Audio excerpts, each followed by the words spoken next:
In today's video, I will share with you 5 steps to help you boost your credit rating. Let's go. Be a legacy builder. Having a good credit score will save you a lot of money over the course of your lifetime. With good credit, you get better rates on your mortgages, auto loans, and everything that involves financing. Number 1, build credit. Your credit score is the most important measure of your financial health. You cannot be recorded as a good borrower if you have no credit amount under your name. You first need to get credit in order to improve your credit rating. You can boost your credit rating either by opening a clothing account or any retail account. Be careful though not to overextend yourself, and always make sure you make your minimum payment regularly.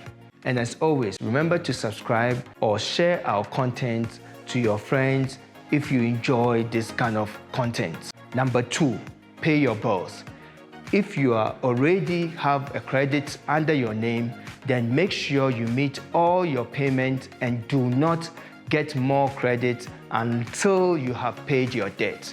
Number 3, aim for 30% credit utilization ratio. Credit utilization refers to the portion of credit that you are using at any given time. The simplest way to keep your credit utilization is to check to pay your credit card balances in full each month. If you can't always do that, then a good rule of thumb is to keep your total outstanding balance at 30% or less of your total credit limit. If you'd like to learn more about how I personally got out of the rat race and bought 70 property apartments in less than 10 years, book a free 15-minute consultation with us today. 4, pay down your revolving account balance. Even if you are not behind on bills, having a high balance on revolving credit can affect your credit utilization rate and hurt your score. Make sure you keep up to date on all payments. Number 5, limit the amount of credit you get. Like I mentioned above, do not overextend yourself.